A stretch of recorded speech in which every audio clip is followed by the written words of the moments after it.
Hi guys, welcome back to our new video. ಇವತ್ತು ನಾವು ಮಾಡ್ತಿದ್ದೇವೆ ಏಡಿಯ ಸ್ಪೆಷಲ್ ರೆಸಿಪಿ ಮಾಡುವ. ಸೊ ಒಳ್ಳೆ ಫ್ರೆಶ್ ಏಡಿ ಉಂಟು, ಊರೇಡಿ. ಸೊ ಸ್ವಲ್ಪ ಇಲ್ಲಿ ಕ್ಲೀನ್ ಮಾಡಿ ಆಗಿದೆ, ಇನ್ನು ಸ್ವಲ್ಪ ಬಾಕಿ ಉಂಟು. ನಿಮಗೆ ವೀಡಿಯೋದಲ್ಲಿ ತೋರಿಸುವಂತೇಳಿ ಎರಡನ್ನು ಇಟ್ಕೊಂಡಿದ್ದೇನೆ. ಸ್ವಲ್ಪ ಇಲ್ಲಿ ಉಂಟು, ಸ್ವಲ್ಪ ಅಲ್ಲಿ ಉಂಟು. ಸೊ ಇವಾಗ ಇದನ್ನು ಕ್ಲೀನ್ ಮಾಡುವ. ಏಡಿ ಯಾರಿಗೂ ತುಂಬ ಜನ ಕ್ಲೀನ್ ಮಾಡಲಿಕ್ಕೆ ಗೊತ್ತಿಲ್ಲ ಅಂತ ನನಗೆ ಒಂದು ನ್ಯೂಸ್ ಸಿಕ್ಕಿದ್ದು, ಆಯಿತಾ. ಅಲ್ಲೇ ನಮ್ಮ ಮನೆಗೆ ಮೊನ್ನೆ ಒಂದು ಫಂಕ್ಷನ್ ಇತ್ತು, ಆಗ ಮಾಡಿದ್ವಿ. ಆಗ ತುಂಬ ಜನ ಹೇಳಿದ್ರು ಏಡಿ ಕ್ಲೀನ್ ಮಾಡಲಿಕ್ಕೆ ಗೊತ್ತಿಲ್ಲ, ಸೊ ಬೇಡ ಅಂತ. ಹಾಗಾಗಿ ಇವತ್ತು ಏಡಿ ಕ್ಲೀನ್ ಮಾಡೋದು ಹೇಗೆ ಅಂತೇಳಿ ತೋರಿಸ್ತೇನೆ ಫಸ್ಟಿಗೆ. ಮತ್ತೆ ಏಡಿ ಇದು ಮಾಡುವ. ಫಸ್ಟ್ ಆಫ್ ಆಲ್ ಏಡಿಯನ್ನು ಸಾಯಿಸೋದು ಹೇಗೆ ಅಂತ.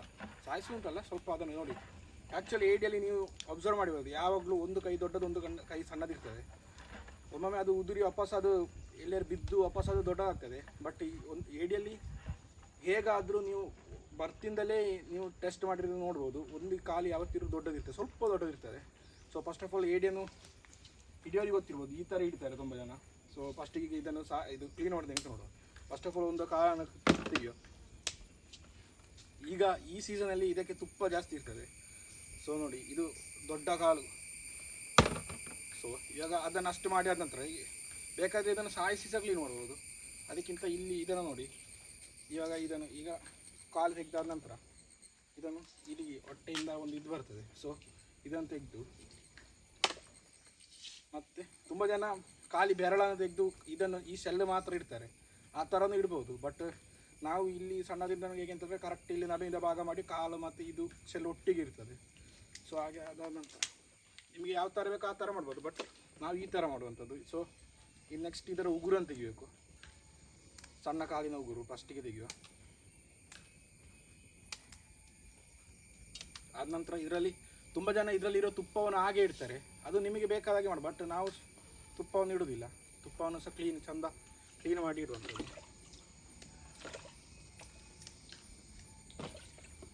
ಸೊ ನೋಡಿ, ಇಷ್ಟೇ ಏಡಿಯ ಕಾಲನ್ನು ಕ್ಲೀನ್ ಮಾಡಲಿಕ್ಕೆ ಇಷ್ಟೇ ಇರುವಂಥದ್ದು. ಈಗ ನೋಡಿ, ಇದರಲ್ಲಿ ತುಪ್ಪ ಆಗಲಿ, ಇದರಲ್ಲಿ ಒಂದೊಂದು ಏಡಿಯಲ್ಲಿ ತುಂಬ ಏಜಾದ ಏಡಿಯಲ್ಲಿ ಕೆಸರೆಲ್ಲ ಇರ್ತದೆ, ಆ ಕೆಸರನ್ನೆಲ್ಲ ಚಂದ ಕ್ಲೀನ್ ಮಾಡಿ ತೊಳೆಯೋದು ಒಳ್ಳೆಯದು. ಸೊ ನೋಡಿ, ಇಷ್ಟೇ ಇರುವಂಥದ್ದು. ಸೊ ಇದನ್ನು ಒಂದು ಪಾತ್ರೆಗೆ ಹಾಕುವ. ಮತ್ತು ಇದರಲ್ಲಿ ಹೇಗೆಂತಲ್ಲ, ದೊಡ್ಡ ಕಾಲಲ್ಲಿ ಅಂದರೆ ಕೊಂಬ ಕಾಲು ಅಂತಲೇ ಹೇಳ್ತೇವೆ ನಾವು, ಕೊಂಬ ಕಾಲು ಹೇಳ್ತೇವೆ. ಇದರಲ್ಲಿ ಈ ಒಂದು ಪೋರ್ಷನ್, ಉಗುರಿರೋ ಪೋರ್ಷನ್ ಉಂಟಲ್ಲ, ಇಷ್ಟು ನೋಡ್ಬೋದು. ಈ ಉಗುರಿರೋ ಪೋರ್ಷನ್ ಇಷ್ಟನ್ನು ತೆಗಿಬೇಕು. ಮತ್ತು ಇಲ್ಲಿ ಸಹ ಒಂದು ಸಣ್ಣ ಮುಳ್ಳು ಬರ್ತದೆ, ಅದನ್ನು ಸಹ ತೆಗಿಬೇಕು. ಕೊಂಬ ಕಾಲಲ್ಲಿ ಇಲ್ಲಿ ಒಂದು ಉಗುರು ನೋಡಿ, ಈ ಉಗುರು ಮತ್ತು ಇಲ್ಲಿ ಒಂದು ಸಣ್ಣ ಮುಳ್ಳು ಬರ್ತದೆ, ಅದನ್ನು ಕಟ್ ಮಾಡಿ ತೆಗಿಬೇಕು. ಯಾಕಂದರೆ ಅದು ನಮ್ಮ ಒಟ್ಟಿಗೆ ಹೋಗೋದು ಅಷ್ಟು ಒಳ್ಳೆಯದಲ್ಲ, ಅಷ್ಟೇ. ನೋಡಿ, ನಿಮಗೆ ಆ್ಯಕ್ಚುಲಿ ಇದಕ್ಕಿಂತ ಒಂದು ಕತ್ತಿರಿ ತಗೊಂಡು ಒಂದು ಕಲ್ಲಿನ ಮೇಲೆ ಇಟ್ಟು ಹೊಡೆದ್ರೆ ಅದು ಸುಲಭದ ಮೆಥಡ್. ಮತ್ತು ದೊಡ್ಡ ಕಾಲುಗಳಾದರೆ ಇಲ್ಲಿಗೆ ಒಂದು 2 ಪೆಟ್ಟು ಕೊಡೋದು ಒಳ್ಳೆದು ಹೀಗೆ, ಯಾಕಂದರೆ ಉಪ್ಪು ಎಲ್ಲ ಒಳ್ಳೆಯದಾಗಿ ಸೇರ್ತದೆ. ಮತ್ತು ಒಂದೊಂದು ಕಡೆ ಬೇರೆ ಥರ ಸಹ ಇದು ಮಾಡ್ತಾರೆ, ಅಂತ ಕ್ಲೀನ್ ಮಾಡ್ತಾರೆ. ಹೇಗೆ ಅಂತ ಹೇಳಿದರೆ, ಫಸ್ಟಿಗೆ ಕಾಲನ್ನು ತೆಗೆದು ಮತ್ತು ಅದರ ಇದಂತೆ ಬೆನ್ನಿನ ಇದನ್ನು ತೆಗೆದು ಇದನ್ನು ಕ್ಲೀನ್ ಮಾಡಿ ಬೆರಳನ್ನು ತೆಗೆದು ಹೀಗೆ ಇಡ್ತಾರೆ. ಸೊ ಈಗ ತೋರಿಸ್ತೀನಿ ಅದು ಹೇಗೆ ಅಂತೇಳಿ. ನಿಮಗೆ ಯಾವ ಥರ ಆಗ್ತದೆ ಆ ಥರ ಮಾಡಿ, ಯಾಕಂತಂದರೆ ನೀವು ತಿನ್ನೋದಲ್ಲ. ಸೊ ನಿಮಗೆ ಯಾವ ಥರ ತಿನ್ನಲಿಕ್ಕೆ ಕಂಫರ್ಟೇಬಲ್. ಈಗ ನೋಡಿ, ಇದರ ತುಪ್ಪ ತುಂಬ ಉಂಟು. ಸೊ ತುಂಬ ಜನ ತುಪ್ಪವನ್ನು ಹಾಕ್ತಾರೆ, ನಾವು ತುಪ್ಪ ಹಾಕೋದಿಲ್ಲ. ತುಪ್ಪ ಹಾಕೋರಿಗೆ ನಿಮಗೆ ತುಪ್ಪ ಇಷ್ಟ ಇದ್ದರೆ ತುಪ್ಪ ಸಾಕ್ಬೋದು, ನನಗೆ ತುಪ್ಪ ಅಷ್ಟು ತಿನ್ನೋದಿಲ್ಲ. ಮತ್ತು ಇದರ ಉಗುರನ್ನು ತೆಗೆದು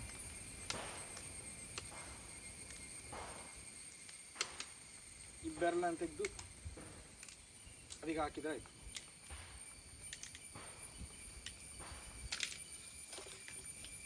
ಮತ್ತು ಈ ಥರ ಸಹ ಕ್ಲೀನ್ ಮಾಡೋರು ಇದ್ದಾರೆ. ಸೊ ನಮಗೆ ಅದು ಅಷ್ಟು ಇಷ್ಟ ಆಗೋದಿಲ್ಲ. ಸೊ ಅದನ್ನು ಕರೆಕ್ಟ್ ಸೆಂಟ್ರಿಂದ ಭಾಗ ಮಾಡ್ತೇವೆ ನೋಡಿ. ಇದಕ್ಕೆ ಬೆರಳು ಸಹ ಬೇಕಾಯ್ತಾ, ಬೆರಳನ್ನು ತೆಗಿಬೇಡಿ, ಬೆರಳು ಒಟ್ಟಿಗೆ ಇರಲಿ, ಯಾಕಂದರೆ ನಾವೇ ತಿನ್ನೋದಲ್ಲ ಮನೆಯವರು. ನೀವು ಯಾವುದಾದ್ರು ಬಿಸ್ನೆಸ್ ಎಲ್ಲ ಮಾಡ್ತೀರಾ ಸರಿ, ಹಾಗೆ ತೆಗೆದು ಕೊಡೋದು ಒಳ್ಳೆಯದು. ನೀವು ಮನೆಯಲ್ಲಿ ತಿನ್ನುವವರಿಗಾದರೆ ನೀವು ಹೀಗೆ ನೀಡಿ. ಸೊ ಏನು ಸ್ವಲ್ಪ ಏಡಿ ಉಂಟು, ಇಷ್ಟು ಕ್ಲೀನ್ ಮಾಡಿ ಆಗಿದೆ. ಗೊತ್ತಿಲ್ಲ, ಇಷ್ಟು ಕ್ಲೀನ್ ಮಾಡಿ ಆಗಿದೆ, ಇನ್ನು ಸ್ವಲ್ಪ ಕ್ಲೀನ್ ಮಾಡಲಿ ಉಂಟು. ಸೊ ಎಲ್ಲ ಕ್ಲೀನ್ ಮಾಡಿ ಆದ ನಂತರ ಸಿಗು. ಸೊ ಗೈಸ್, ಇವಾಗ ಏಡಿಯನ್ನು ಫುಲ್ಲು ಕ್ಲೀನ್ ಮಾಡಿ ಆಗಿದೆ, ನೋಡ್ಬೋದು. ಸೊ ಇವಾಗ ಇದನ್ನು 2 ಸಲ ತೊಳೆದು ಇವಾಗ ಇದನ್ನು ಬೇಲಿಗೆ ಇಡಬೇಕು. ಬೇಲಿಗೆ ಇಡಲಿಕ್ಕೆ ಎಂತ ಇಲ್ಲ, ಸ್ವಲ್ಪ ನೀರು ಮತ್ತು ಉಪ್ಪು ಫಸ್ಟಿಗಷ್ಟೇ ಇಡಲಿಕ್ಕೆ. ಸೊ ಇವಾಗ ಗ್ಯಾಸ್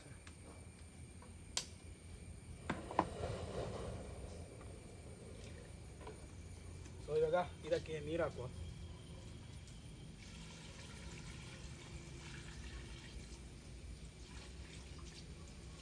ಎಲ್ಲಿಯಾದರೂ ಈ ಪಾತ್ರೆ ಸಾಕಾಗದಿದ್ದರೆ ಗ್ಯಾಸ್ ಆಫ್ ಆಯಿತು. ಎಲ್ಲಿಯಾದರೂ ಈ ಪಾತ್ರೆ ಸಾಕಾಗದಿದ್ದರೆ ಸ್ವಲ್ಪ ದೊಡ್ಡ ಪಾತ್ರೆ ಮಾಡಬೇಕಾಗ್ಬೋದು. ಇದು ಸ್ವಲ್ಪ ಜಾಸ್ತಿ ಆಯಿತು ಅಂತ ಕಾಣ್ತದೆ, ಗಾಳಿ ಉಂಟು.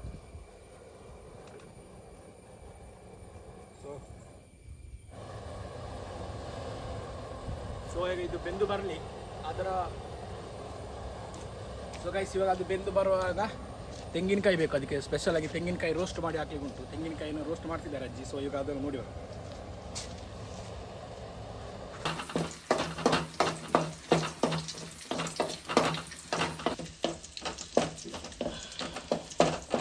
ಇವಾಗ ಇಲ್ಲಿ ತೆಂಗಿನಕಾಯಿ, ಈರುಳ್ಳಿ, ಬೆಳ್ಳುಳ್ಳಿ ಹಾಕಿ ಅಜ್ಜಿ ಅದನ್ನು ರೋಸ್ಟ್ ಮಾಡ್ತಿದ್ದಾರೆ. ಸೊ ಇವಾಗ ಇದು ರೋಸ್ಟ್ ಮಾಡಿ ಅದಕ್ಕೆ ಬೆಂದ ಮೇಲೆ ಹಾಕ್ಲಿಕ್ಕೆ ಉಂಟು. ಸೊ ಇದು ರೋಸ್ಟ್ ಮಾಡಿ ಆಗಲಿ. ಮತ್ತೆ ಇದನ್ನು ಹಾಕುವ.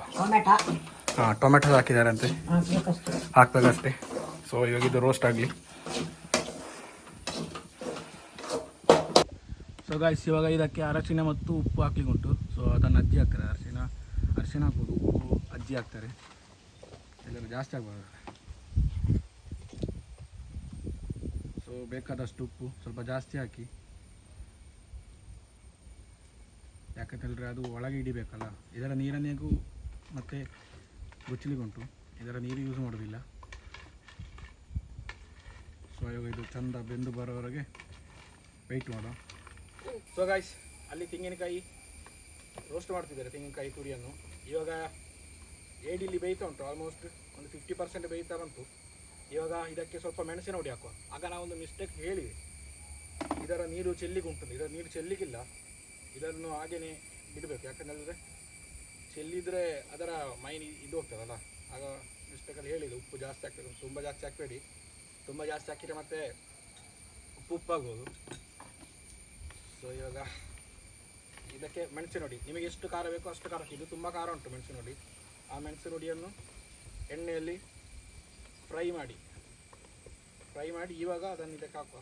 ಸೊ ಈಗ ಚಂದ ಮಿಕ್ಸ್ ಮಾಡುವ. ಮತ್ತು ಇದಕ್ಕೆ ಬೇಕಾದ ಎಂತ ಅಂತ ಹೇಳಿದರೆ ಶುಂಠಿ ಬೆಳ್ಳುಳ್ಳಿ ಪೇಸ್ಟ್ ಬೇಕು, ಮತ್ತು ಹುಣಸೆ ಹುಳಿ ನೀರು, ನಿಮಗೆ ಬೇಕಾದಷ್ಟು ಖಾರ, ಮತ್ತು ಪೆಪ್ಪರ್ ಹುಡಿ. ನಿಮಗೆ ಪೆಪ್ಪರ್ ಹುಡಿಗಿಂತ ಬೆಸ್ಟ್ ರೆಸಿಪಿ ಯಾವುದು ಅಂತ ಹೇಳಿದರೆ ಪೋರ್ಕ್ ಮಸಾಲ. ಇದು ಕೂರ್ಗ್ ಸ್ಪೆಷಲ್ ಪೋರ್ಕ್ ಮಸಾಲ ಅನ್ನೋದು. ಸೊ ಇವಾಗ ನಿಮಗೆ ಅಲ್ಲೆಲ್ಲರೂ ಸಿಗ್ತದೆ ಅಂತ ಹೇಳಿದ್ರೆ ನೀವು ಆಲ್ಮೋಸ್ಟ್ ಪೋರ್ಕ್ ಮಸಾಲ ಹಾಕೋದು ತುಂಬ ಟೇಸ್ಟ್ ಆಗ್ತದೆ. ಹಾಗೆಯೇ ಅದು ಇಲ್ಲ, ಅದು ಇಷ್ಟ ಇಲ್ಲ, ಪೋರ್ಕ್ ಮಸಾಲ ತಿನ್ನೋದಿಲ್ಲ, ಪೋರ್ಕ್ ತಿನ್ನೋದಿಲ್ಲ, ಪೋರ್ಕಲ್ಲಿ ಅದರಲ್ಲಿ ಇರುವುದಿಲ್ಲ. ಆದರೂ ನಿಮಗೆ ಒಬ್ಬೊಬ್ಬರಿಗೆ ಪೋರ್ಕ್ ತಿನ್ನೋದವರಿಗೆ ಪೋರ್ಕ್ ಮಸಾಲ ಸಹ ಆಗೋದಿಲ್ಲ ಅಲ್ಲ, ಅಂಥವರು ಕರಿಮೆಣಸು ಹುಡಿ ಹಾಕಿ. ಸೊ ಇದರ ನೀರು ಕಮ್ಮಿ ಆಗೋವರೆಗೆ ಬೆಂದುಕೊಂಡಿರ್ತದೆ. ಸೊ ಫುಲ್ಲು ಇದಾಗೋವರೆಗೆ ಗಾಯ್ಸ್ ಇಲ್ಲಿ ಇವಾಗ ಇಡಿ ಬೇಯ್ತು ಉಂಟು. ಹಾಗೆಯೇ ತೆಂಗಿನಕಾಯಿ ರೋಸ್ಟ್ ಮಾಡಿದ್ದು ಇಲ್ಲಿ ಉಂಟು. ಶುಂಠಿ ಬೆಳ್ಳುಳ್ಳಿ ಪೇಸ್ಟ್, ಪೆಪ್ಪರ್, ಮತ್ತು ಹುಣಸೆ ಹುಳಿ ನೀರು, ಮತ್ತು ಮೆಣಸಿನ ಹುಡಿ, ಮತ್ತು ಸ್ವಲ್ಪ ಕೊತ್ತಂಬರಿ ಹುಡಿ ಅದು ಹಾಕ್ಬೇಕಷ್ಟೇ. ಅದು ಒಳಗೆ ಉಂಟು, ತರಬೇಕಷ್ಟೇ. ಸೊ ಇವಾಗ ನಮ್ಮ ಮೈನ್ ಕುಕ್ ಇಲ್ಲಿದ್ದಾರೆ, ಸೀತಮ್ಮ ಅವರು. ಇವಾಗ ಇದು ಬೇಯಲಿ, ಬೆಂದ ಮೇಲೆ ಸಿಗುವ. ಸೊ ಇದು ಇದರ ನೀರು ಆರಬೇಕು. ಬೆಂದು ಇದರ ನೀರು ಆರೋವರೆಗೆ ಹಾಗೇ ಇರಲಿ. ಅದಾದ ನಂತರ ಇದಕ್ಕೆ ಇದು ಇಂಗ್ರೀಡಿಯೆಂಟ್ಸನ್ನು ಹಾಕಿ ಮತ್ತು ಅದನ್ನು ವಾಪಸ್ ರೋಸ್ಟ್ ಮಾಡಬೇಕು. ಸೊ ಇವಾಗ ಬೇಯಿದೆ. ಸೊ ಗಾಯ್ಸ್ ಇವಾಗ ಇದು ಬೆಂದಿದೆ. ಇದರ ನೀರು ಸ್ವಲ್ಪ ತೆಗೆದಿಟ್ಟಿದ್ದಾರೆ. ಇದರಲ್ಲಿ ಸ್ವಲ್ಪ ನೀರು ಬೇಕು ಮತ್ತೆಗೆ. ಈಗ ಹಾಕಿ ಎಂತ ನೆಕ್ಸ್ಟ್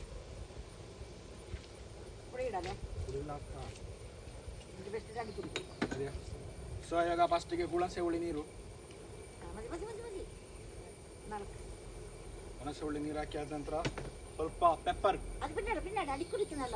ಸಾರಿ, ಮತ್ತೆ ಹಾಕ್ಲಿಕ್ಕೆ ಪೆಪ್ಪರ್. ಅದು ಇದು ಪೋರ್ಕ್ ಮಸಾಲ. ಬೇಗ ಬೇಗ ಸ್ವಾಮಿ ನಳವಳ ಮಳೆ ಬರಲಿಲ್ಲ.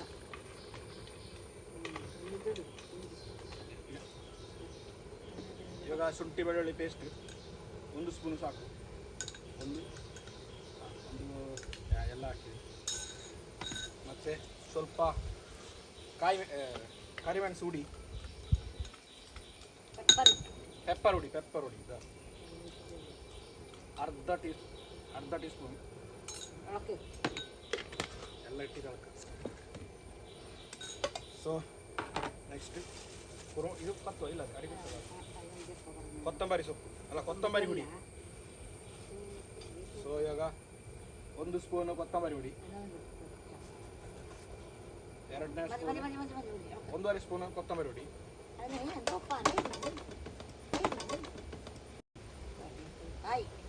ಇನ್ನು ಸ್ವಲ್ಪ ಪೋರ್ಕ್ ಮಸಾಲ ಹಾಕುವ, 1 ಟೇಬಲ್ ಸ್ಪೂನ್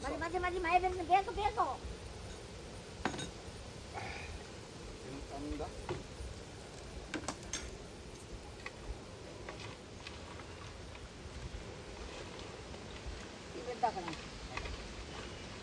ಇನ್ನು ಚಂದ ಮಿಕ್ಸ್ ಮಾಡುವ.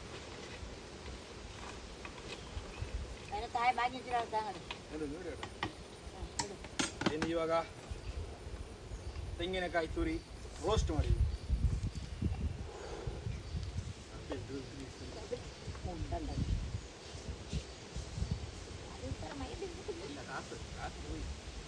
ಸೊ ಇವಾಗ ತೆಂಗಿನಕಾಯಿ ಹಾಕಿ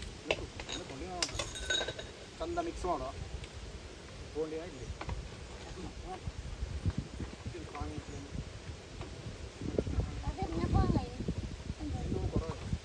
ಇದು ಜಾಸ್ತಿ ಅಲ್ಲ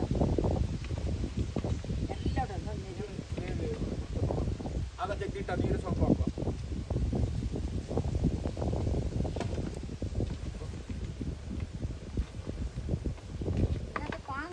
ಜಾಸ್ತಿ ಅನ್ನೋ ಐಟಮ್ಸು ಜಾಸ್ತಿ ಇಲ್ಲ.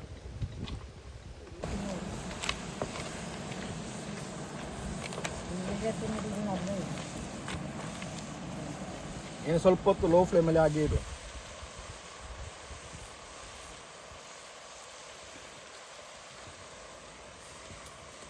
ಹೊಸಂಡ ಸೊ ಗೈಸ್ ಇವಾಗ ಇದು ರೆಡಿಯಾಗಿದೆ. ಸೊ ಗ್ಯಾಸ್ ಬಂದು ನೋಡುವ. ಓಕೆ, ಇವಾಗ ಇದನ್ನು ಒಂದು ಪ್ಲೇಟಿಗೆ ಸರ್ವ್ ಮಾಡುವ. ಬೇರು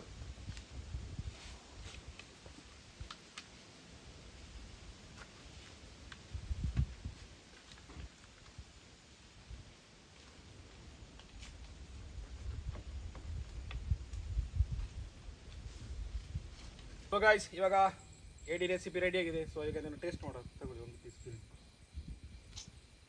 ಇದು. ಸೊ ಗಾಯ್ಸ್ ಇವಾಗ ಟೇಸ್ಟ್ ಮಾಡೋಣ.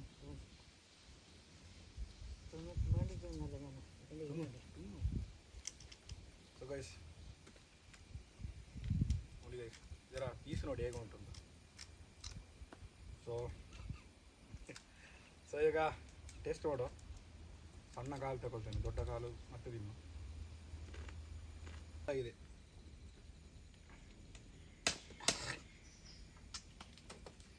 ಚುಂಡ ಬರ್ಲಿ ಕಟ್ಟು. ಸೊ ಗೈಸ್ ಇವಾಗ ನೋಡಿ